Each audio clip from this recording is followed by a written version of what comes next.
All right. Well, 7 months later or something. No, it's been longer As than it said, that. it's been a lot longer I than think So it's seven. been check on closer the to YouTube. Somebody 9. check on the YouTube. We 8 months. started I in was June. I was 8? Yeah. 15 episodes behind. So No, it's 6 months. We got 6 months. Our last episode was on June 12th. So it's almost exactly 6 months. Or no, closer to 7 months. It'll be 7 months and 5 days. So yeah, we're back.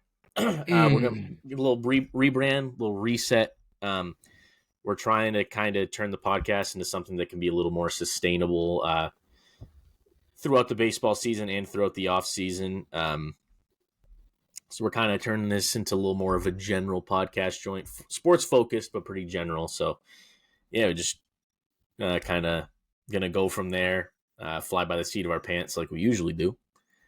And then we got Jerry, who's going to now be a mostly part-time member of the BLB. A little more frequent than part-time. Yeah. We'll call him when we want to talk about Boston. Three-quarter timer. we have something at work called part-time flex. That's what I would like to call it. All right, It's like I'll be on, but I'll flex out when I don't want to. You know, like when you're in Boston in some bar in the South End or something. Yeah. No, not the South End. Just not to dox your location or anything, but no, it's the South End. Everybody know if you're scrolling through some dive bar and they're serving high noons, Jerry will probably be there. Catch me at L Street Tavern. That's where I'll be. Somebody's gonna walk up so hey. we got a little bit of an agenda to kind of rattle through some points to kind of get us going, and hopefully this can kind of give us a little structure going forward. But we're going to jump right in with tomorrow. We got the national championship. Actually, it'll be tonight because we're going to post this video tomorrow morning. Yeah. So you got Washington, Michigan. I think the last I saw the line was, I think Michigan, it's basically a pick 'em, but Michigan's like minus 180 favorite or something like that. Yeah, the spread's at 4.5 now. Right. Opened at 6.5, and now it's down to 4.5. So you guys got? I think Michigan's gonna win. I'm also taking Michigan. It's gonna be a lot better of a game than people think. I think everybody's kind of like discrediting what Washington has done all year. And then they have what's his face? Was it Michael Penix? Michael Penix. That kid's a freak. Yeah. He's not a kid. He's a grown ass man, actually. Yeah, but because he's like 26. Whatever it is, going in there and beating a tough Texas team. Obviously, Michigan's defense is no joke, and it's probably going to carry them to a win. But I think it's going to be a lot better game than what people think. I don't see Washington losing by more than a field goal. I think the biggest difference maker in that game is going to be the line on both sides. I think the O-line and D-line, I think, is going to be the difference maker depending on who comes out on top. Well, it's like Michigan's whole identity on offense is they want to run the ball with Blake Corum. That's their whole. That's what they want to do. They don't want to have JJ McCarthy throw. So if they're able to run the ball, then Washington could be in trouble. But if Washington's defense showed up like it did in the second half against Texas, we're gonna have a ball game. They don't want JJ McCarthy to throw, but Harbaugh still said he's the best quarterback in Michigan history. That's just. So I mean, Brady in Michigan history, it could possibly be, but Brady also came out and said that too about the kid. I mean, Brady wasn't Brady's the best. Tom Brady's not like, no, I am. Yeah, well, he could be. He's earned it. Yeah, but I don't think Tom Brady's that guy. Trust me, you're not that guy. You're not that guy. You're not that guy. But yeah, it's a toss up. I think it should be a pretty good game. I'll probably throw some scratch down on it. Chris, you see any good props or anything like that for that game? I haven't really looked yet. I'll check tomorrow because things are going to be moving all over the place in between now and then.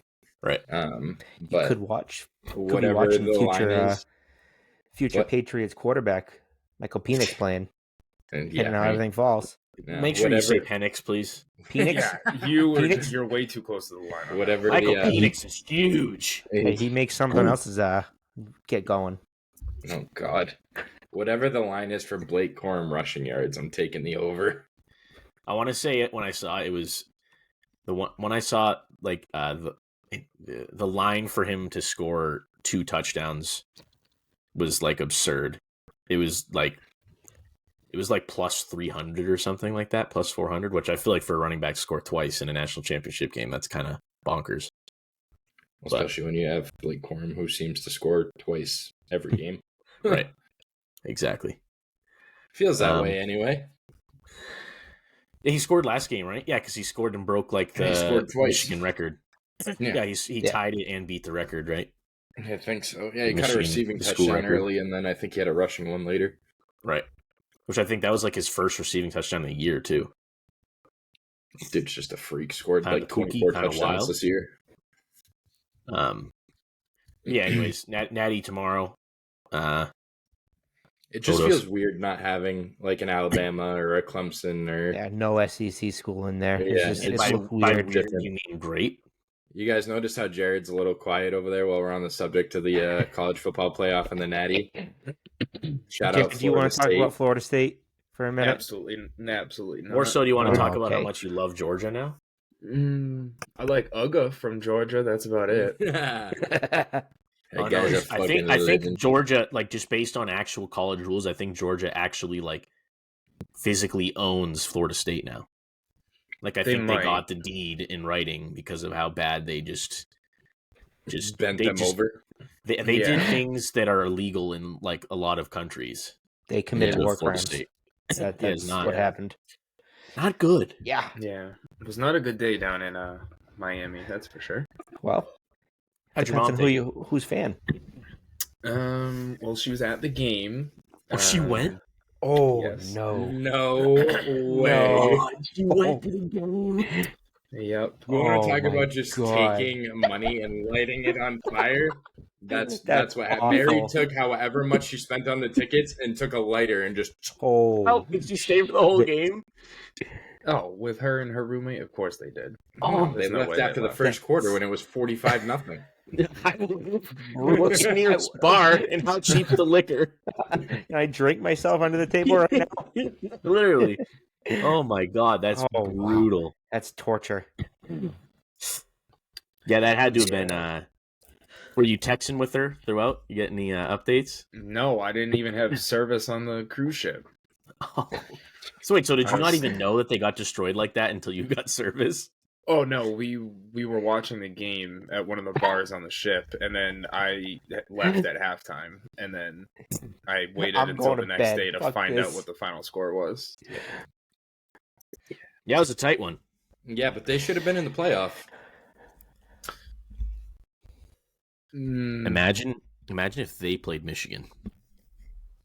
I don't think Michigan would have beat them that bad. I also think if Florida State was in the playoffs, it would have been like 42-0. Okay. Well, I feel like you also have that added like adrenaline and that extra drive when you're playing in the playoffs, so the game's probably going to be closer. Like in that game, as soon as they go down, you just hang it up. Like you're not playing for anything, anyways. Georgia kind of got screwed out of not making the playoff too, so they're like, you know what, we're just going to go out here and absolutely embarrass these guys and just foot on the gas the entire game. Yeah, it was a little rude. Felt personal. It was personal. Definitely personal. Yeah. What's Florida State's coach name? Mike Norvell. Yeah, and he's just walking out to the handshake line crying while he's shaking Kirby Smart's hand. Probably was. Just thank you for the ass whooping, sir. He's walking over. He's like limping over. He doesn't even go. I wouldn't even go over. I would just leave. I would just wave. Yeah, nope. You can get out of here. You got a cart? You can take me out of here. Take like 4 steps out, give me the old courtesy wave, and just piece to the locker room and do a fucking 180. It's the open close courtesy wave. Yeah. Usually at the end of football games. Walks away. She's got a huge grin on his face. He's just. Well, that's usually like at the end with fucking was it Titans and Saints or who they no. Yeah, no, it was Falcons and Saints. Saints, yeah. And the Saints were in victory formation at like the 1-yard line, and they took the snap and handed it to Jamal Williams while everybody thought they were going to take a knee when they were up by like 20. Which is it's a wild move. Wild move. Well, didn't that at the end of the game too? Yeah, it was the last play of the game. Yeah. Yeah, well, Saints had to win today, and then they needed some help to make the playoffs, but I don't think it's happening.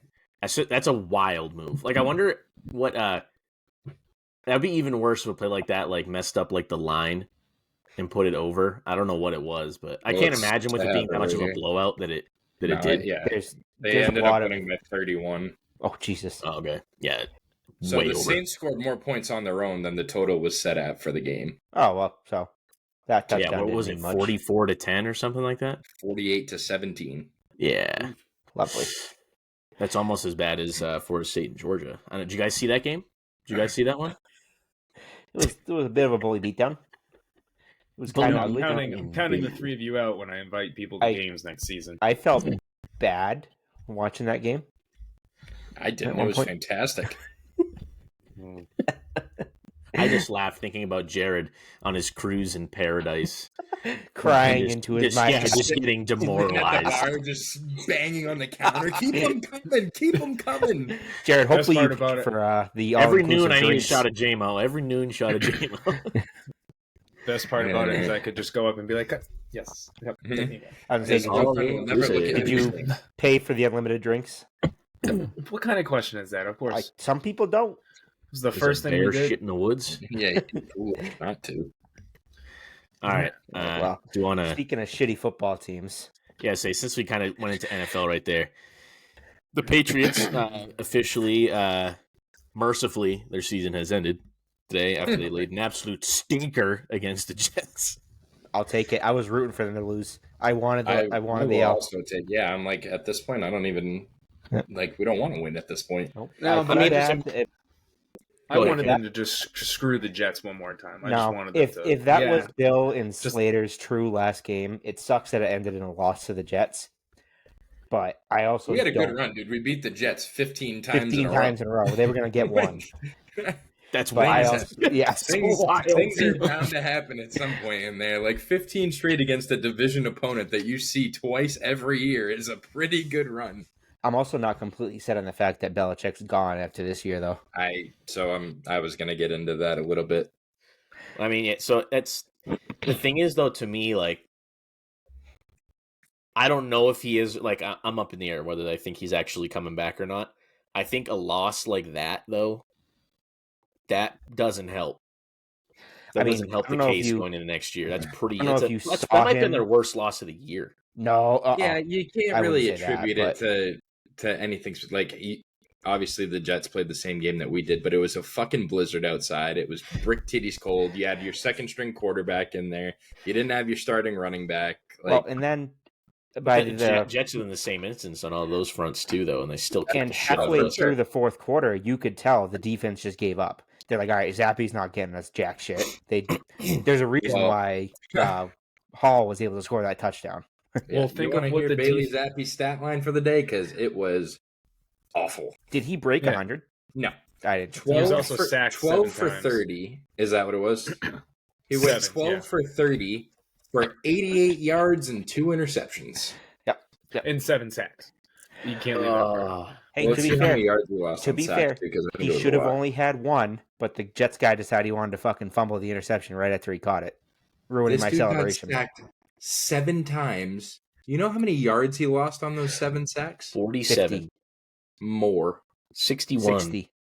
57 yards. That's embarrassing. His quarterback rating for the game? Negative 20. 1.8. Oof. You can't go in the negatives, Jared. No, that's unfortunate. It could be 0. 20.1. He got outplayed by freaking Trevor Siemian. I didn't even know that dude was in the league still. I don't know. I don't see Bill being gone. I see the scenario breaking down where the Kraft sit him down and be like, look, if you're coming back, we're putting a GM above you who's going to make all the other coaching decisions. You can coach the team. You can coach the defense. You can coach your team still, but we're putting these things in place that are going to fill the players in around you.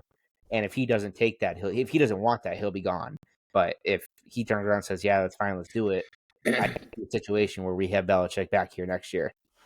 Do you think there's a chance that they not even give? Do you think there's a chance that the Crabs don't even give Belichick that option? I don't think they should, but I think they're not going to do him like that. No. After everything he's done for the organization, they're going to give him. It's either going to be Belichick says, "Okay, I'm done," or it's going to be like a mutual parting. Yeah, I think it's going to be all or nothing. I don't think it's going to be. Well, and I think even at that point, I think if they said to Bill, they give him that offer, I think even at that point, he'd probably be like, nah, I'm out. Like, I think if he's either, same with him, he's either all in or all out. Like, he's not going to take a partial role. We'll know pretty quickly because everyone else is going to be if any team is firing a coach, it's going to be tomorrow. So they got to do it at the same time. So I was looking at that earlier too. Like as of right now, like the season's not even over yet, and the openings that are already Carolina's open. Yep. The Raiders are open. Chargers are open. Chargers are open. Yeah. Washington already said before their game today that they're parting ways with Ron Rivera, so Washington's open, and then there could be another 1, 2, or 3 after today or tomorrow, whatever it is. So there are teams out there who already have openings. They're going to look to fill them immediately. But the Raiders are probably a no-go. They'd be stupid if they didn't hire Antonio Pierce as their head coach after what he's done over the last 7 weeks. What scares me is Josh McDaniels was reportedly in the building today. I don't want them to fire Bill just to go to McDaniels. I think that would be stupid. It would be the most stupid thing. And that'd be beyond moronic to do that. I don't even want a Bill guy. I don't want Mayo, and I don't want Vrabel. Well, so that's the thing. I don't think you can have one of these like descendants from the Belichick era. I think you gotta like just go somewhere totally out of start over the Patriot organization. Yeah, I think I'd be okay with giving Mayo a shot, but other than that, it depends. If Mayo can come in and decide he's gonna do his own thing, I'm all for it. But if Mayo comes in and tries to be Bill 2.0 like all these other guys have, I don't. Yeah. Well, like we were saying too, there's been a lot of talk of possibly bringing Mike Vrabel in. I don't like that. Look at what he did in Tennessee. With his contract with the Titans right now. I was reading that there's some weird clause in his contract that under certain circumstance his contract could be terminated, like as of like right now, or it could like have an actual extension year. And then there was some whole nightmare situation about his contract where there was people talking about him going to another team, but like in reality, I guess it's a headache for it to happen. Yeah, I think they have to pay him. Yeah, it's something more weird than what he'd be making. Yeah, it's something bizarre with his contract. I think it has to be like null and voided by the Titans before he can go to another team. Something weird like that. How bizarre. Off of that, I said this to Chris earlier. It might be a hot take. Today, Matthew Slater's last game, I think he's a Hall of Famer. Oh, he is. I don't think that's a hot take at all. He's had the most Pro Bowl appearances of any special teams player ever. But the problem being that there's no special teamer in the Hall of Fame. I think it'll be the first one. If there's going to be one. That's what so I said that too. I was like, if there is going to be one, it's going to be Matthew Slater. But like, are you basing he should be a Hall of Famer just because off of how many Pro Bowls he like? I feel like it's hard to put a guy into the Hall of Fame just because. I don't know. It's a tricky one. Let's look him up. I mean, there definitely are still statistics. Like he led the league in several he's led the league in special teams tackles like 6 of the last 8 years or something. He's what is that? There's a weird name for the position he plays on special teams. The guy who runs on the outside. Starts with bomber. Is it a bomber? No, it's a gunner. Gunner. I think. Gunner. Yeah. So I just in my mind. I don't think there's ever been anyone as synonymous with being a special teamer and being super successful doing it as much as Matthew Slater has. Like I think 100%. he's in a level of his own. 10-time Pro Bowler, 2-time All-Pro, 3-time Super Bowl champ. And I feel like you never hear talk about special teamers like this because you don't get special teamers who play this long-term thing. Most special teams, they're on a team for 2, 3, 4, 5 years, and then they don't just have gone. These long stints. No, they don't have 15 years in the league of just because they drafted him in what 09? 08. 08, yeah. Yeah, I mean, I think if anybody deserves to get in as a special teamer, it's him, and I don't even think that's even worth questioning at all. But yeah, we'll see. What is it? 2028? He'll be eligible or something like that. Yeah, that'll be an interesting 5 years from when they retire. Yeah. I mean, he'll definitely be a Patriots Hall of Famer. That's without a question. Yeah, he'll be one of those. Just based on tenure alone. Yeah, but no, that'll be interesting when that comes up. Yeah, I think he deserves it. But again, it's one of those kind of kind of things where it's kind of a taboo area when it comes to football Hall of Famers, that special teamers aren't really a thing that gets recognized, which I think is bullshit. It's part of the game, especially more of the newer style of game. Special teams is, I think, probably weighed on even more than it used to be, so I think he deserves it. So there are 3 full-time special teamers in the Hall of Fame. Mm-hmm. All kickers. Well, 2 kickers and a punter. Who are they? Morton Anderson, Jan Stenerud, and punter Ray Guy. Ray Guy. What That's a name. That sounds like a fucking nice Family Guy name. I gotta imagine like Ray Sebastian Janikowski will be in there. Gutskowski isn't Gutskowski the leading point scorer in the history of the NFL? No, I think no. I'm pretty sure he is. I think he has more points than anybody. Unless he passed him. Who did? I thought it was Morton Anderson, unless he passed him. I think, let's see, NFL most points. So, it's funny, the Globe, while you're looking that up, the Globe came out with an article today arguing that Slater should be a Hall of Famer. I mean, yeah. We'll see what happens. It's the Globe, so it is biased towards New England, but... Not always, though. They kind of shit on Boston sports a lot. That's true. So it's Vinatieri is actually number 1 all time with 2,700 points. Or 2,673.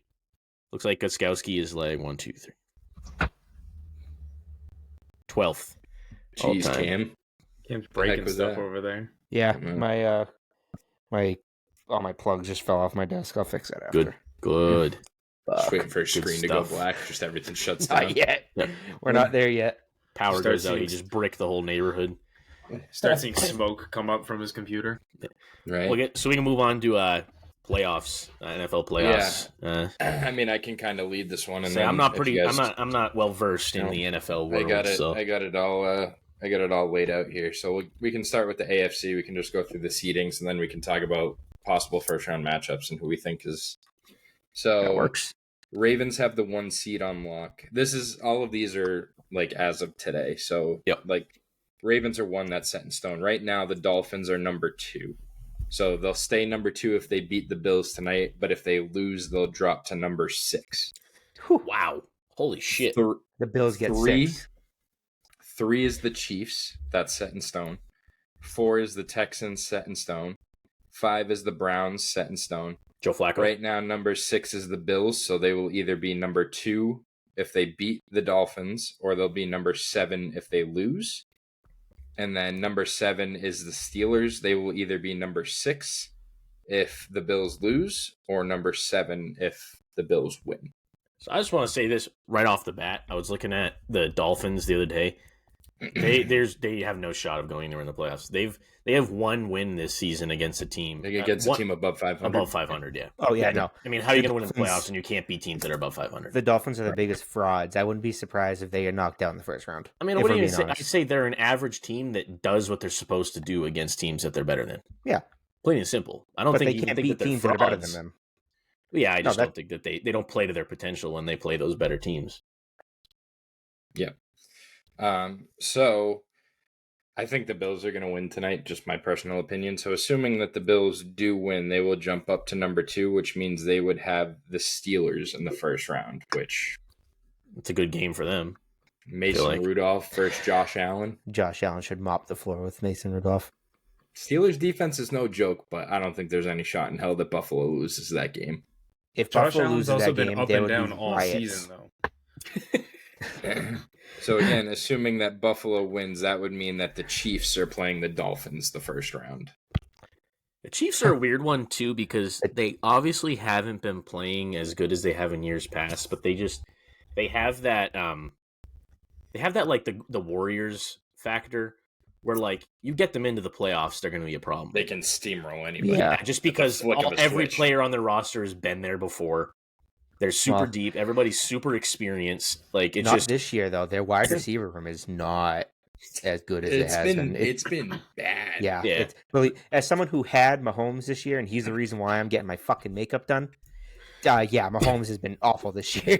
Hold on, you're getting your makeup Oh, done? you didn't hear that punishment? You heard the story yet? No. All right, let me fill you in on this one real Go quick. to a commercial break. We'll talk about this real quick. So we play in a league. It's Chandler's League. There's 12 of us in there. Top 8 make playoffs, and the bottom 4 play in like a consolation bracket. Yeah. And whoever finishes in the last place of the consolation bracket, so you have to lose both your games in the consolation bracket. Yeah. Has to get their makeup done by Chandler's girlfriend and go to Gaz Bar for a night out. Yeah. Well, let me know when the night is, because I'll be there. And I lost both fucking games. So Cam will be getting his makeup done at some point. I'll throw a couple $1 bills in your G-string tip money for you so you can buy some extra beers. Oh, I plan on going all in on it at this point. I already have the makeup done. Just might as well. You're not allowed to have shame anymore. No, exactly. I don't care. That's why I think it would have been funnier if I beat Kevin, because I feel like he would have been. Kevin would have been flamboyant as shit. Kevin would have been so embarrassed and just. Yeah, I don't think he would have been flamboyant. I think it would have been the opposite. Kevin would have done anything to get out of it. We're not letting it happen. Oh no! He's like, I believe poop out of a toilet bowl if I don't have to do that. My one request is that just let me get another job first, so I can stop stressing about that, and then I'll go. I don't care. Yeah. But anyways, Jared, we'll let you know. Yeah, please do. And then last matchup in the AFC would be Texans versus Browns in Houston. I don't know, bro. Flacco's got a little bit of this going on, right? He's got a little magic, a little sprinkle of something going on. Stroud for the Texans. I don't know. Well, that's the thing too. You're putting the 40-year-old veteran who's been there, done that time and time again against the rookie quarterback who's never been there before. Yeah, I really think Joe Flacco looked really good this year. That is true. I'm saying, dude, I think, and they're kind of getting hot at the right time. The Browns could put a run together. Browns defense is no joke. That's what I mean. They could put a run together. I would love to see. I hate Cleveland as a city, but I would love to see the Browns win something. No. I didn't want to see them win the Super Bowl game. I want to see the Browns go up against the Ravens, and the Browns knock the Ravens off, just as a fuck you from Joe Flacco. Would be a good game. I think that the Bills, even though they're at lower seed, I think they're going to be the team that comes out of the AFC. That's what I thought too. Yeah. No, Cam? Moving on. Nope. Hold on. I got the Ravens. No. I got the Ravens. I don't think the Bills. So basic, picking the 1 seed. I know, but fraud. Bitch. I think if Josh Allen can play the way that he's played in his good games this season, they could go far in the playoffs. Yeah. But if he has one of those, well, I mean, that's a subject for a different day. But Josh Allen's down games this year, he was my quarterback and he let me down numerous times. But too bad. The AFC's a tricky one because, like we said, you can have the Chiefs turn it on at any moment. The Bills can beat anybody. Ravens are obviously legit. You have a pretty stacked AFC side of the bracket. I genuinely think there's 4 or 5 teams that could come out of the AFC easily. But then we look at the NFC side of things. Niners have the 1 seed on lock. That's set in stone. But they haven't been great. Who? The Niners. They've had their games this year where they've looked. Early, but they figured it out over the last 3 weeks. Yeah. So let's see. Cowboys have the number 2 seed with their win against the Commanders. Lions will be at number 3. The Buccaneers at number 4, which is laughable because they finished 9-8, but because they won that division, they get the 4 seed. That division is trash. Jesus. The 5 seed is going to be the Eagles after they lost today. They lost Hurts. The fraudulent Eagles. They suck. Number 6 will be... Did the Rams win? I didn't watch it. I didn't finish it. They did. They beat the 49ers by 1. So the Rams will have number 6. And then number 7, because they won, will be the Packers. See the score of the Giants-Eagles game right now? It's a lot to a little. I know that. Yeah, the Giants are kicking their ass. Yeah, the Giants are smoking them. I was gonna put in my 2 cents. obviously I'm more of a baseball guy. I feel like the Cowboys are like the Mets of the NFL. The Cowgirls, they're frauds. No, they're not going. Yeah, they're more pretenders than the fucking Eagles are. It seems like they always get themselves in positions to win and then never execute. They never get it done. Well, they have a coach who had Aaron Rodgers for years and only won one fucking Super Bowl. That says all you need to know about the Cowboys. Mike McCarthy's. I'd like to see a hot dog eating contest between Mike McCarthy and Andy Reid. Andy Reid from Chiefs. I mean, Andy Reid talks about cheeseburgers pretty much religiously. Andy Reid, you just won the Super Bowl. What are you going to do? I'm going to go eat some cheeseburgers. He did. He said, I'm going to go eat a cheeseburger and have a beer. He's literally he's a human walrus. Didn't they get him a cheeseburger for Christmas after a big win or something? Yes. And like a Nike shoebox. Yeah. He's probably stoked. It was the best Christmas gift he's ever had. Probably. So the Packers. Hold on. Chris is first yawn of the episode. No, that's number 3. That's 3, Jared. You've been slacking. Come on. Wow. That's the first one I saw. So the Packers snuck in with their win. Saints are done. Seattle's done. So Niners get the bye. You get Cowgirls versus Packers first round. It's a good game. I think the Packers can Packers could win that. Then you'll have Lions-Rams. Should be a good game. Should be. And then you get Buccaneers versus the ice-cold Philadelphia Eagles. So I feel like that's just a turd bowl of a playoff game right there. And the Eagles... I mean, if the Eagles lose that game, there's a problem. Did you see Hurts' finger? No. He threw and his finger hit the dude's helmet. His middle finger was like this. All right, so he's probably not going to be able to play. Yeah. I mean, they popped it back in. He went back out there. Did he? He didn't finish. Mariota went in. So he could probably. I bet you they'll put some painkiller in there. They'll probably give him like that grippy tape on it, and he'll be fine. I don't know. It's tough. That's his throwing hand. Yeah, Mariota finished and went 13 for 20 for 148, a touchdown and a pick. So I mean, it's not bad. Jesus. Oh, it was against the Giants, so yeah, it is bad against them. Well, and they were losing by a shitload. It is over. Oh, is my thing not? I didn't refresh the page. Sorry. Yeah, I thought the times were moving. They're not. What was the final? 27 to 10. Yeah. That's gonna be a heck of a story if the Tampa Bay Buccaneers can knock off the Philadelphia Eagles. Baker Mayfield making it in there, winning a playoff game. Faker Mayfield. I don't know, dude. Baker played pretty good this year. The Browns made him look worse than he actually is. I think he's not an elite quarterback, but he's a who halfway else did he play for briefly? The Rams. The Rams. That's right. Yeah. There's only one person that's supposed to lead the Cleveland Browns, and it's Joseph Flacco. He needs to grow the mustache back though before he does it. Deshaun Watson, gotta go. See ya, dude. He should be just hanging out at massage parlors, anyways. It's pretty crazy. They had 4 starting quarterbacks this year, and they're the number 4 seed in the playoffs, 5 seed in the playoffs. Joe Flacco's him, dude. Joe Flacco, Himbo Slice. Joe Flacco's like the Antichrist of Tom Brady. Jesus Christ! All right. Am I wrong? No, boy. So I think the Niners are going to come out of the NFC. I think the Super Bowl is going to be Niners-Bills. I don't see any situation where they don't. Yeah. It's just the NFC is so like weak this year. Yeah. Seems like a cakewalk. So I forget how it plays out or how it like goes, but the Niners would get the winner of Rams-Lions, I think. Or no, I think it reseeds, so they would just get the lowest seed remaining, right. I think is how it goes. I could be wrong, though. I'm not entirely sure. I'm not an expert on the NFL playoffs.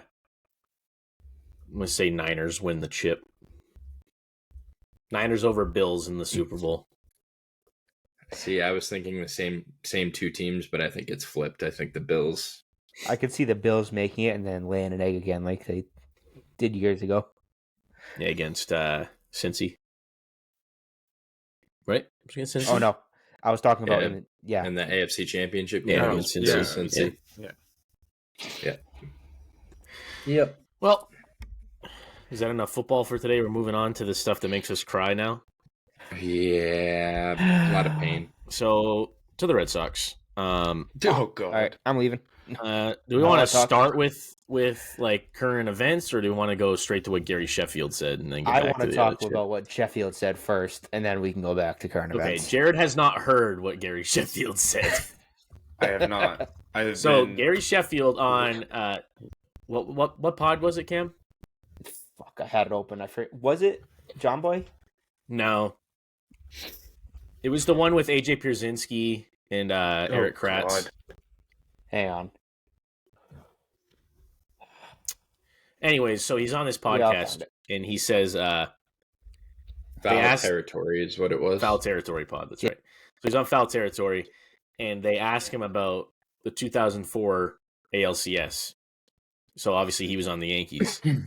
And he straight up just said the Red Sox got lucky. I'm like, how do you get lucky for 4 games in a row?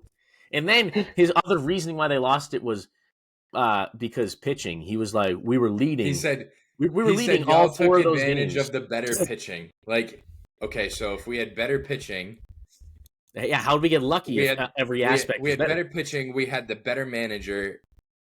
Yeah, because he was saying like he put a bunch of blame on Joe Torre. Yeah, he said put a bunch of blame on. He was like, "Oh, the offense did the job. We led in the 4 of the first 4 games." I was like, "Yeah, no shit. You won 3 of them, dumbass." And then you fucking lost. Then you were leading going into the 8th inning in Game 4. You blew it, and then they almost never led for the rest of the fucking series. And in the end, he was saying like, he said that Mike Mussina, who's a Hall of Famer, said that Mike Mussina was a career 3-starter, and that was the best pitcher that they had. Are you out of your fucking mind? Well, my favorite was the bottom line is we lost to beat everyone.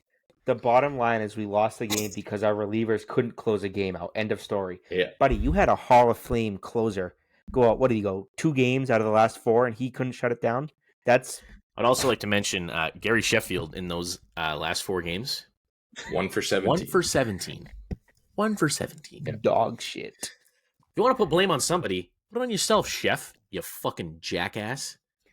Just what a fucking also, joke. Why are you bringing this up 20 years later? He's got nothing. That's what I think is. He's obviously just still salty about it because he never won a ring. Like what? Well, sorry. Do better than 1 for 17. Well, and now he's not getting in the Hall of Fame. And now he's saying he's not getting in the Hall of Fame because he was a whistleblower. Not because he did steroids. He's saying it was because he was a whistleblower. This dude's smoking that Antonio Brown pack. He's smoking the Antonio Brown pack. This dude's losing his mind. He's fucking gone. Like, that's the one, like, I was sitting in my bed and I scrolled through that Instagram post and my jaw, like my mouth was wide open listening to the whole time. I'm like, this guy is not dumb enough to say this on the internet. Like, you're going to get flamed. And I scrolled through the comments for 5 minutes. Not a single person was like, yeah, he's kind of right. Like, how do you get lucky for 4 straight fucking games in baseball? It's a 7-game series. There's no luck in winning a 7-game series. That's why you play a series. All you had to do was win 1, Chef. You had 4 chances. You didn't even have to win 1. You needed to get 6 outs. You need to get 6 outs in Game 4. You didn't even need to win a whole fucking game. You needed 6 outs. So you had to walk Kevin Millar, who apparently is the greatest hitter of all time, then Dave Roberts, who never played a game in his life really before that, didn't have any big moments, swiped the bag, and then Bill Miller told Mariano Rivera to hold his cock, and then they fucking the rest is history, like game over. And then they just literally shoved it down their throat for 3 games. So I'm reading this article about it from Boston.com, and I forget who just quoted it, but the part about taking advantage of you had stronger pitching and deeper pitching. Isn't that what you're supposed to do if you have the better team? Take advantage of Well, in the same breath too, team sports is supposed to work. In the same breath too, he goes, "Oh yeah, we kicked Pedro's ass twice and Schilling's ass, buddy." Okay, you kicked 2 of our best pitchers' asses. Why didn't you win the fucking series then? And you couldn't beat 3. Couldn't beat Derek Lowe, baby. Derek Lowe said, "Hey, how you doing?" Mike Timlin said, "Shove this somewhere where the sun don't shine." Go down the line, and every guy after Game 3 just shoved. If you beat the shit out of him for the first 3 games, why didn't you beat him the rest of the series? I know why. Yep. Because champions make adjustments, and the Yankees don't have that mentality. They haven't had it since when they were winning a bajillion championships because. They still to this day have the mentality that no matter what their record is, they always play like they're the best team in baseball. The mentality is always playing like they're the best team in baseball. Sometimes that's good. Usually it's not, especially when you're not the best team in baseball. And that's what bit him in the ass in 2004, and it continues to bite him in the ass today. The only time it didn't was 2009, which no one cares about that year. That team was absurd. Yeah, that team was disgusting. Yeah, that team, like, you had 3 guys that were like could have won a batting title. Yeah. Like you had Teixeira, A-Rod, and Jeter all were up, and then Melky Cabrera. Yeah. Who I think you put Hideki Matsui in that discussion. He was sunsetting at that point. Still legend, one of my favorite Yankees of all time. Hideki Matsui is more of a man. Kaz Matsui guy myself. He didn't play for the Yankees, did he? No, he played for the Mets. Yeah, I said Yankees. Yeah, I'm just saying more of a Kaz Matsui guy. Kazuo? I believe that is his full name, not abbreviated. I have 2 other things on this. One, did you guys see what his average was in the first 3 wins of that series? Yeah, he went like 9 for 13. He was batting .692 and then went 1 for 17 after that. It's even better. That makes it so much better. That this dude is bitter about shit that Joe Torre did, and then he was saying, "Oh, the offense did their job the rest of the series. The pitching blew it." Homeboy, you went from hitting the lights out of the fucking building to knock knock, nobody's fucking home. Like in I a wish flip somebody of a brought that switch. up to him and be like, "Well, Chef, you see, you hit .690 in the first 3 games of the series, but you weren't even hitting an 8th-year weight. We could have thrown you up there with a fucking Snoopy wiffle ball bat, and you wouldn't even have fucking touched the ball, you bum." Uh-oh. What? Uh-oh. What are we throwing him up there with? Too. He is froze. Oh. I'm frozen? Oh, yeah. Oh, yeah. You will, yeah. You're back now. Yeah, we're back now. Yeah. Yeah. Kinda. That was scary. What happened?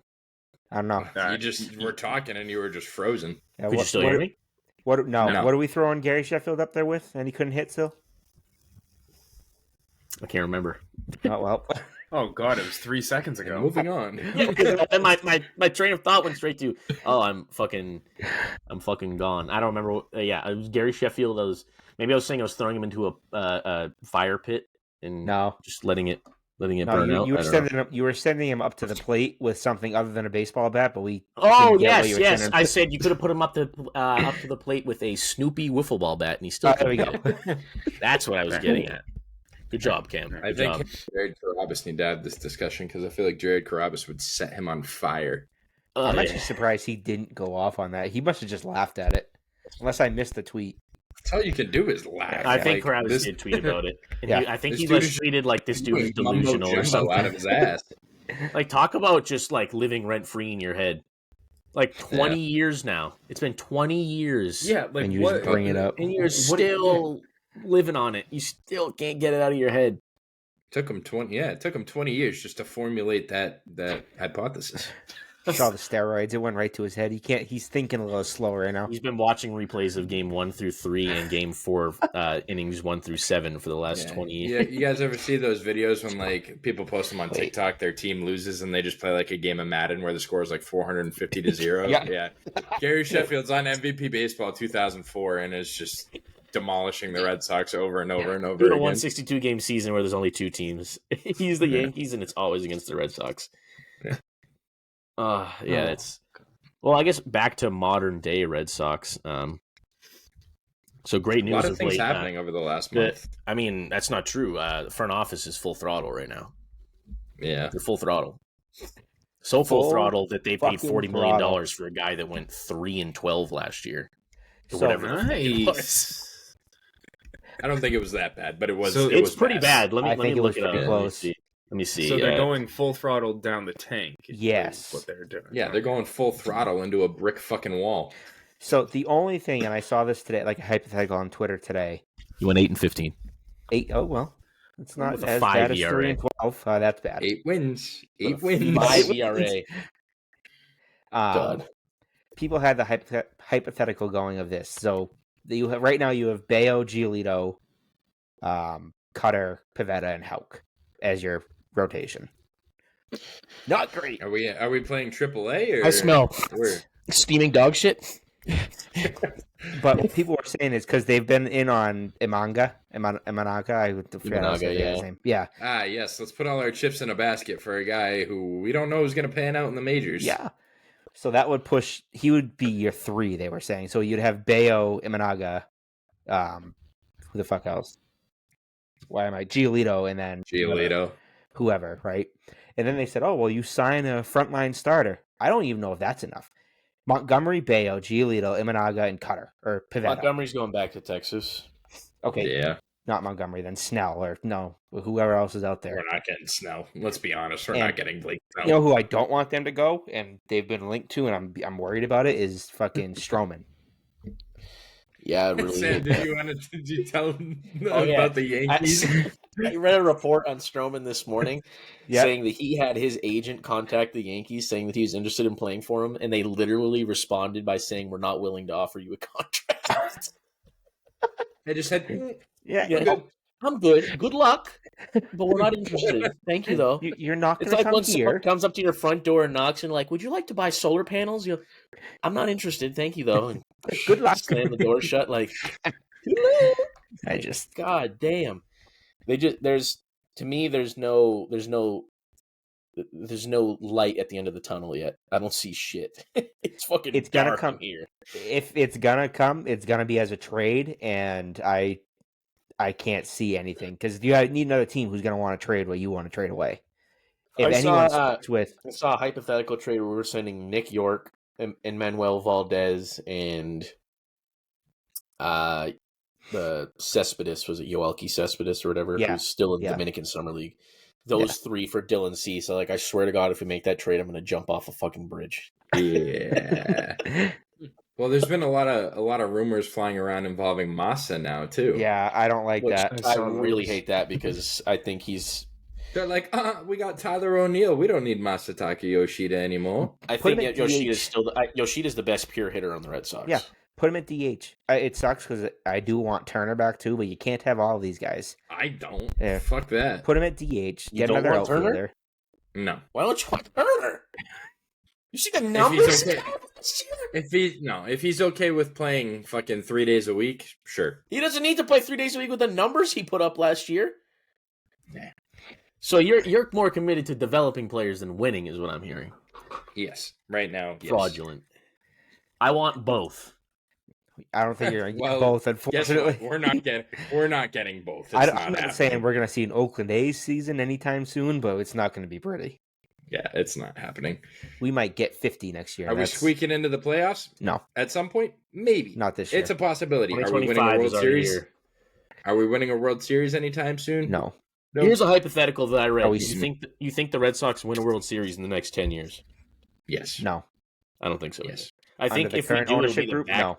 I think it'll be at the back end of that 10 years if we do.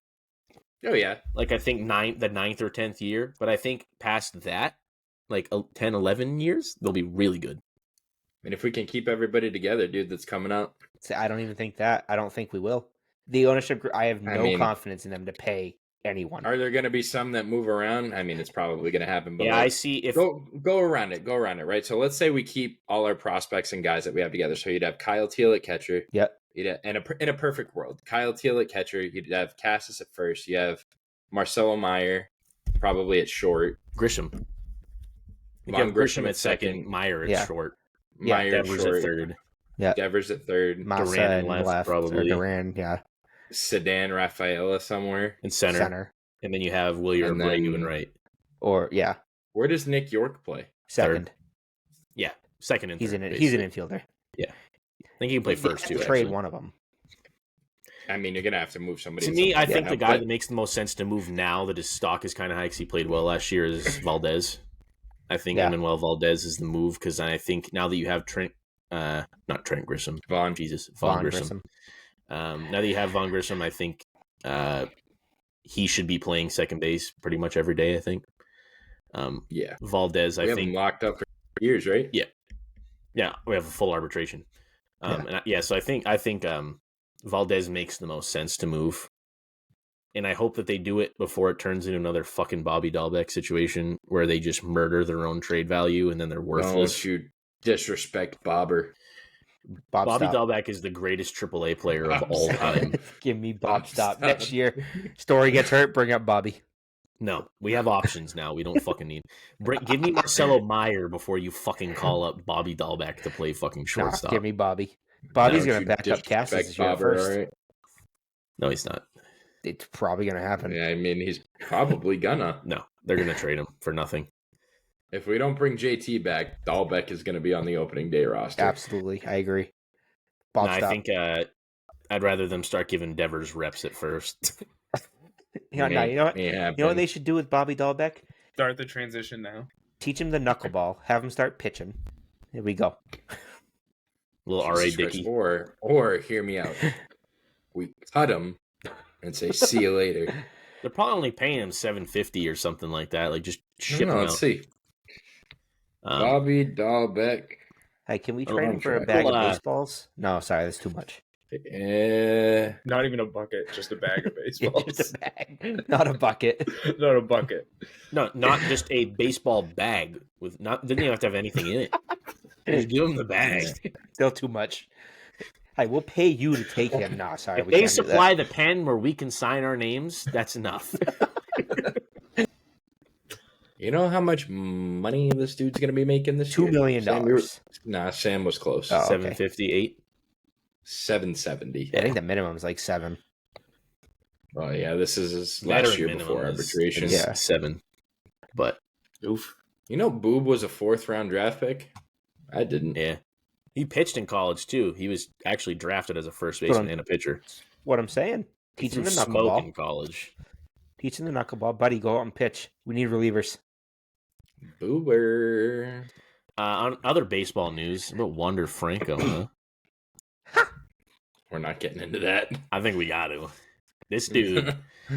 Jared, have you heard of this? I have not. Oh, boy. You know why he got arrested? What, do you live under a fucking rock? He's you know in Miami, right? Leave alone. Yes. So he got arrested for having a relationship with a minor. He's not playing baseball no more. And so now it's come out. Now it's come out that it was a non-consensual relationship and that he was paying the girl's mother to force her into having a relationship with him. And the girl had like another boyfriend, and he was like that was her age, 14 or whatever. And he's like sending her text messages like, "You need to be with me, like I'm better," and all this shit. I'm like, dude, you should be in a mental asylum. Yeah, God, I do remember. Now he's gonna go to prison, or he's gonna get. Where's fucking what's his face? Where's Chris Hansen when you need him? Like, there's something you need to know. There's something you need to know. My name is Chris Hansen with Dateline NBC. We have this show on capturing underage predators. I said that wrong, but you know what I mean. Yeah, so I hope he goes to jail. Underage predators. Underage predators. Is that a thing? I don't know. Predators who try to have sex with underage children. But yeah, no, he's yeah, he should be in jail. Go to prison forever. Yeah, he was released the other day. Yeah, released on recognizance basically because they're still building a case. Yeah. But he got arrested because he didn't show up to court. Yeah. Correct. Yeah. He's not playing anymore. He's done. Oh yeah, well, and even if he is innocent from all this stuff, no team in the major leagues would ever take a risk on bringing that back for public relations. So let's assume he is, right? Nothing happens. He's a free man. He's gonna pull the whole Trevor Bauer situation. He's gonna go over to fucking Japan for a year or whatever, play there. The thing is, get back into form, and then there's gonna be a team that's gonna give him like a 1-year, $10 million deal. And here's why: someone is gonna do that with Trevor Bauer. Yeah, and it's because there's one very big difference between what Trevor Bauer did and what Wander Franco did. And there's one involved a child and one did not. And I just think that Trevor Bauer's case, there's enough holes in it, and he was found innocent, where I think like it's pretty easy for an organization to be like, okay, like, yeah, he kind of got framed and all this shit. Like he got fucked. Yeah. And I think that it's not as much of a PR nightmare to bring him in. Like it'll be a little bit of turmoil, whatever, but it also could be a really good story too. Like if he all of a sudden comes back and he's really good, like, but Wander Franco, I don't think there's a shot in fucking hell. There is no chance that he ends up playing in the major leagues ever again. There's zero. I think if you just had the report of the girl coming out and saying like, "Oh yeah, this is happening," blah blah blah, and if it was just that and that was proven like no, like she lied, you would have a. It's all the news stuff. Yeah, the news would come out that he was paying the girl's mother, like that. That doesn't come out unless there's disgusting. Like those don't come out unless there's like 85% truth behind all of that happens. Yeah, 100%. Like that's those were released in court documents. I'm pretty sure. Yeah. So it's damning. You don't really come back from that. No. Anyways, he should be. Well, just don't be a piece of shit. You don't have to worry about it. Go to him real quick. Did you see what he said this week? Who? Bauer? Yeah, he's still a top. Yeah, he said he's the top 15 pitcher in the world. He wasn't the top 15 pitcher in Japan. He was like 22nd ERA wise. He also won a Cy Young 3 years ago, so you gotta. Yeah, but wait, top 15. I think he could have the potential to be a top 15 pitcher. I'll give him that, but calling himself at this moment in time, no. This all being said, I want the Red Sox to take a stab. Watch what fucking he's gonna come back and he's gonna have like some godly season. He's gonna go like 20-4 with like a 2 ERA. He'll win the Cy Young. Who do you think brings him in when he comes back? I want the Red Sox to. I genuinely do. What do we have to lose at this point? You want the Red Sox to sign the Red Sox that already have a PR. Haven't signed Dick. The Red Sox already have a PR nightmare with how bad their management is in the front offices. Would never sign a guy like that. That makes it even worse. Craig Breslow says, "I want you, Trevor Bauer." Give their PR department some more practice. I bet you he resigns. He's going to go back to the Reds. I really think that's where he goes. I don't think he would touch the Dodgers, even if they wanted him. No, I don't think the Dodgers would. He's going to go somewhere small. The Dodgers don't have a spot for him in the rotation. No, bring him to the Royals. I think the Reds really. I really think because apparently he had a pretty good relationship with the Reds when he was there too. I really think the Reds are going to be the team that'll bring him back, and it's going to be nothing. They're going to bring him back on like a 1 year, $1 million contract or something. Nah, he's gonna get a good chunk of change. I bet he gets 10. Yeah, that's I think around 10. Yeah, I think like one. You think like 1 year 10. 1 year, 10. Let's see what he has. 1 year 9, somewhere around there. 8.5 with like incentives. Yeah, or something. No, that's fair. That's fair. He was the guy that always was saying he wants to do 1 year deals, right?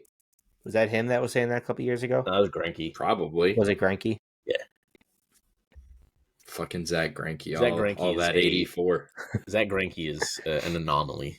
Yeah. I think I told this to Chris. I don't think I told you this, Cam, but I found out recently that Zach Greinke, when he signed with the Royals, he had a stipulation in his contract that on his off days when he's not pitching, he can go to high school baseball games and scout. Sick. Yeah. That's awesome. So he actually works in their scouting department. That's awesome. Like, yeah, I just threw 8 shut piece fucking last night, and I'm gonna go scout a high school game. We'll see you guys later. Winnisquana Wakem Junior Regional High School. That's awesome.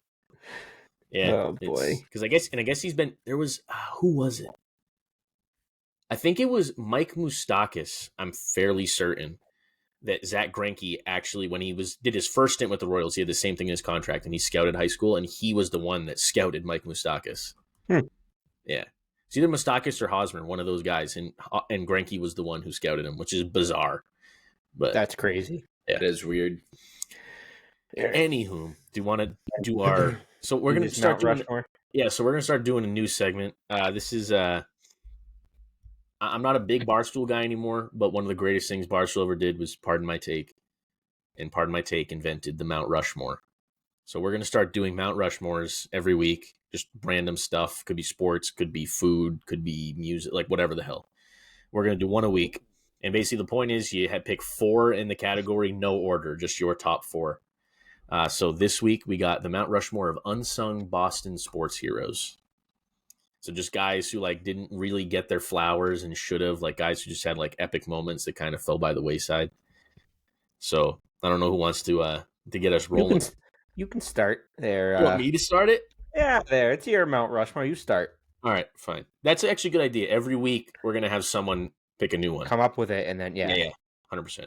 All right, so this one was mine. So unsung heroes. The first one I have written down, again, no specific order, is Danny Woodhead. All right. He didn't win any Super Bowls with the Pats. He did play on the team the 2011 team that lost to the Giants in the Super Bowl. But he also had 9 catches in like 60 rushing yards and a touchdown in the Super Bowl. The guy played out of his mind. He's just like a dirt dog. He was like 5'6" and just built like a brick house. Would just run people over. So that's my first, Danny Woodhead. Number 2, like in my mind, not an unsung hero guy, but like in the normal culture, yes, I got Mark Bellhorn. Mark Bellhorn, walk-off home run, game 1 of the 04 World Series. Huge part of that 04 team. And now this one's a deep cut. The guy only had 1 at-bat in the 2007 World Series. It's Bobby Kelty. So Jesus Bobby Christ, Kelty dude. had 1 at-bat in the World Series in 07, and it was game 4 in a 3-3 game, and he came up in the 8th inning, pinch hit, and hit a solo home run to put them up, and they ended up winning the game, winning the chip. Then my last one, my only Bruin on the list is Sean Thornton. Just like my favorite hockey player ever. My favorite Sean Thornton line ever is "I'll let you pick the hand I beat the fuck out of you with." It's like one of the greatest quotes of all time. Then this is my my honorable mentions. I have 5 guys, burgers and fries.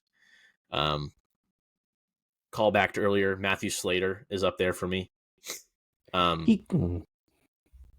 What, did you have him on yours? No, I didn't. No. Hideki Okajima from the 13 World Series, like probably one of the best setup man in the history of the Red Sox. Also mentioned earlier, Bill Miller. Fuck Gary Sheffield. They don't win the 04 World Series without Bill Miller. They don't even win the ALCS without Bill Miller. Mike Timlin, another guy. They don't win 04 without him. And then a Celtic. I know Chris likes this guy, Eddie House. My guy, Eddie House. All right, I will say I only like Eddie House for the. Yeah, I only like Eddie House because I've been to 2 Celtics games in my life, and one of them, Eddie House, had the number 1 play on SportsCenter. So Eddie House, I ride or die. Big Eddie House guy. All right, well, when you guys, who the hell wants to go? All right, Chris. I guess I kind of just like misunderstood the like unsung hero part, but misunderstood the assignment. It's okay. So did I. A little bit. I didn't have any honorable mentions, so it's okay. Yeah, I have bigger names on mine, but just based on not necessarily what they've like done for their team or their organization, but just like what they meant to Boston. Yeah, that's fair. Team they played for as a whole. Yeah. So. The first one I had Paul Pierce. Paul Pierce. It's fucking Paul Pierce. He's the captain, the truth, dude. When got fucking pushed into the locker room on a wheelchair and then came out 2 minutes later, and that was fake as fuck. Dude got stabbed in his career, and I mean he's been through some shit. So Paul Pierce, an absolute fucking legend. The second one I had was Adam Vinatieri. We talked about a little bit earlier. Yeah, 2 Super Bowl winning kicks, only kicker to ever do that in the history of the game. So he's definitely a top 5 kicker all time. Third one, I had another Patriot, Teddy Bruschi. That's I had on my list. That's a great one. Teddy Bruschi. He was like the whole backbone of that dynasty defense when they were absolutely godly. Dude had a stroke while he was playing too and came back and played, didn't he? Yeah, he's just a fucking savage. Dude won 3 Super Bowls and 5 appearances. So just what he meant to that Patriots dynasty run with Brady. Fun fact too, Teddy Bruschi. How many touchdowns do we think Teddy Bruschi scored in his career? 7. 12. 7. 7. It was 7. Wow. Yep. So I think it was like 4 pick sixes, 1 or 2 fumble recoveries, and then a blocked field goal. So I can remember one of them that was. I don't remember who they're playing, but it was the game. It was like snow everywhere, and like all they were doing was running the ball because it was this crazy blizzard in Foxborough. They couldn't pass it, and Bruschi explodes up the middle, levels the running back. The ball goes flying in the air. He recovers it, runs it in, and he goes in the end zone and starts doing fucking snow angels in the end zone. Teddy the Savage. And then the last one is a way bigger name, but just because it's savage as fuck, I put Ted Williams on there just for the fact that he hit 521 home runs and served in the military, which is just savage. 2 World Wars. Yeah. 2 World Wars. Stormy also agrees. Yeah, there you go. There's a cat. So I have a little bit of a mix of kind of where Chris was saying and where Sam went. So I started Dave Roberts. The steal, just the steal. That's about it. My Bill Miller honorable mention. Man who drove him in.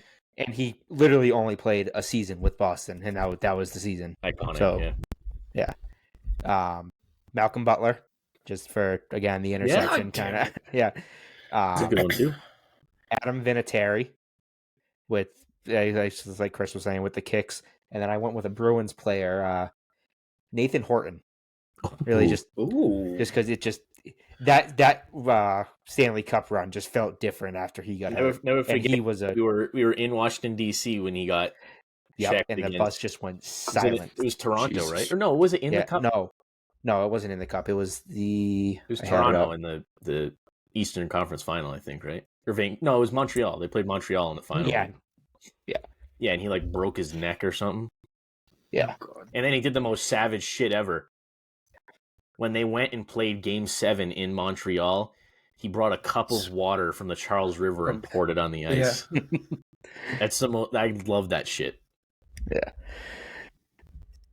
You have any honorable mentions? I have no honorable mentions. No. All right. Well, on that same front with Nathan Horton, my first one that I came up with was Gregory Campbell. Ooh, because I like that. I put him on the same line or same level as like Patrice Bergeron playing with like the separated shoulder, broken ribs. Yeah. Campbell stayed on the ice with a broken leg for more than a minute after taking a slap shot to the leg. Didn't he also block another shot after his leg was already broken? Yes. So the first one broke his leg, then he blocked another shot. And like him getting off the ice is literally him like just pushing himself with one leg and his other one just kind of like flopping around. Yeah, he was a dog. Drags it He was a fucking dog. My second one, Cam said it already too, Malcolm Butler. I think my favorite part of this is, the interception, but also, one, he practiced it all week in practice. And he fucked it up every single time. He could not get it right.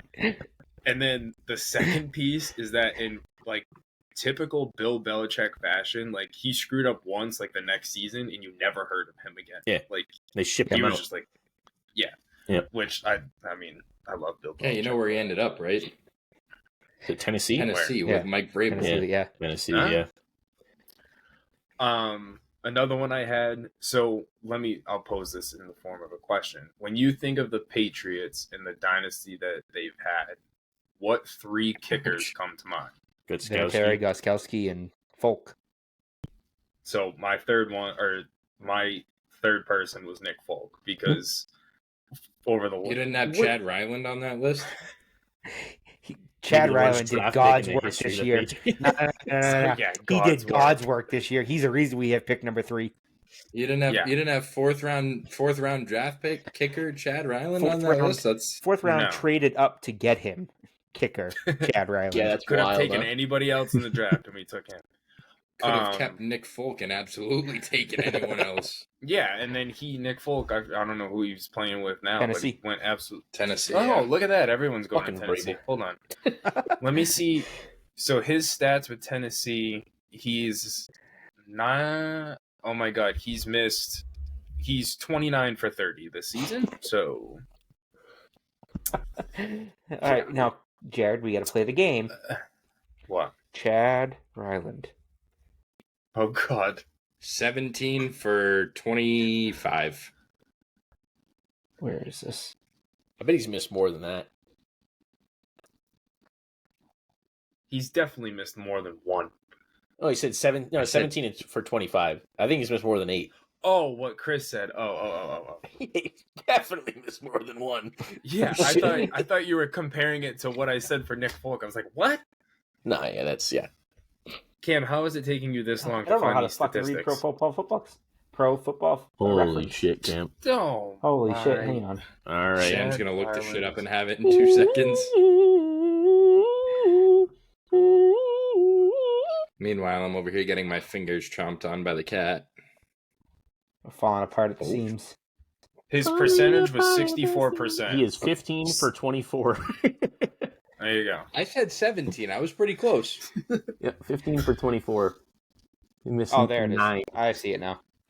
Oh, there. What did your Windows 97 computer just load? No, I honestly I thought there was no way he's only attempted 24 field goal attempts, but no, he's missed. He's 4 for 4 from inside 30. Then 30 to 39, he's 4 for 6. 40 to 49, he's 5 for 10, and then 50 plus, he's 2 for 4. His long is 56.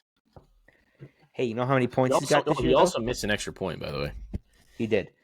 You know how many points he's got this year? 69. 69. Nice. All right, Jerry. Who else you got? So my last one, this was literally just trying to find a person. So I Google searched Boston I went with Red Sox, so I searched Red Sox unsung heroes. And one name that popped up that was interesting was Ryan Brazier from 2018. Oh, because oh boy. What? I fucking hate Ryan Brazier. Why? Why? You say why? I mean, he was good in 18. Stupid ass head tilt. And this year, he literally pitched like a paraplegic or something. Like the dude literally pitched like he had half a brain. Listen, until he went to the Dodgers. Did you see him with the Dodgers? Yeah. He was he overstayed his welcome and spoiled it. He made the milk went bad. That's exactly what happened. The milk went bad. So, I just thought about that. I do have one unsung hero for Boston unsung heroes. Yeah.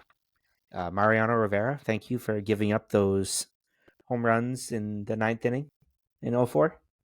Well, it wasn't even a home run. Definitely the Miller one was a single. As well. Yeah, it was a single. Yeah. What'd you say? I looked at an article too that had him listed. Was it Nesson? Yes. That's really funny, actually. Yeah. I was telling you, to get that 4th spot, I was desperate. I was doing it as many Google searches as I could. We have any other mentions that we want to throw out there for? I don't have anything. Babe Ruth. Who the fuck is that guy? I'm gonna say I got a deep cut. How about Julian Tavares? Maybe Pedro Siriaco or Pokey Reese. At home. I like Pokey Reese is a decent one, actually. All right, give me Doug Mankiewicz. I don't want it. That's a really good one, actually. That one would have been on my list if I thought about him. All right. The last thing we got on this agenda is future Boston sports. All I'm going to say is it looks dark. Oh, wait. I do have one more that I genuinely want to mention that just popped into my head. Glenn Big Baby Davis. Insurance fraud Davis. Let's go. Shaquille O'Neal? No. True. Celtics legend Shaquille O'Neal? Shaquille O'Neal. Oh, boy. So, yeah, we have it wrapping up with future Boston sports. All I got to say is it looks dark. Oh, it looks dark. I don't see a light at the end of the tunnel yet. I mean, Celtics are great. Bruins are great. Celtics look good. I would say if you're a baseball, football fan, good luck. Tough. Just go into a closet and kind of don't come Bruins out. and Celtics are kind of propping up the city at the moment. Honestly, the Celtics have been fun to watch this year. I've been watching them a little bit. The Bruins are just like the Celtics are the same thing. They like to get big leads and just fucking blow it. The Bruins just give me heart attacks on a nightly basis at this point. Yeah. I mean, we can't be upset though, dude. We had a 20-year run. Unreal run insane. for a very long time. It was basically like 04 to 18. Or not even 18. When did the Celtics lose in the finals? 21? Yeah, 21. From 04 to 21. Yeah. Or even before that. It was 01 when the Pats won it? So it's 20 years. Yeah, their first one. 20 years. 01 to 21. Basically, Boston sports was the pinnacle. Tomorrow is gonna be rough, unfortunately. You think Belichick gets a can? I do. The more I think about it, the more I've seen just reading online about it, I think so. I think so as well.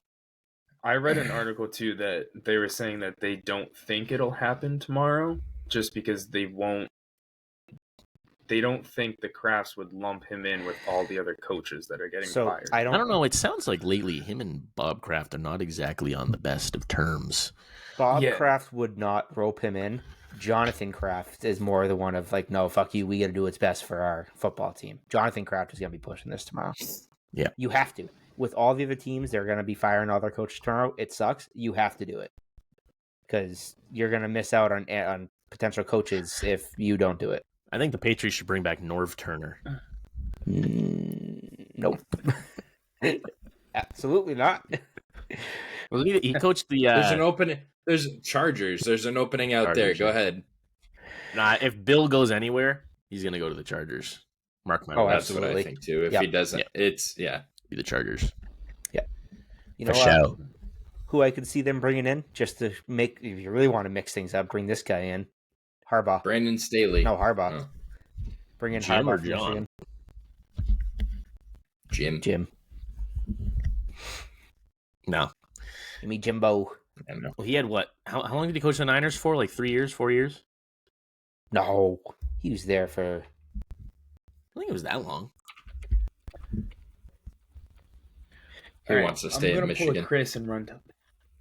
Oh, we can wrap. We can Unreal, wrap. it was 4 years. Yeah, it was 4 years, Thank God, because my bladder's going to You about to poop? All Jared's right. about to poop himself. So was it 4 years? He's got to No, poop. We got 4 years. 4 years? Suck me.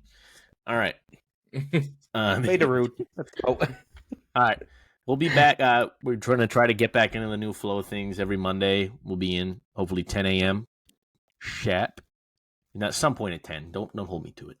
At some point on Monday. My brain is just If it's up at 10:01, I'm calling some you. point on Mondays we'll be uploading. So just keep it on the lookout. You know what I'm saying? We go. Later.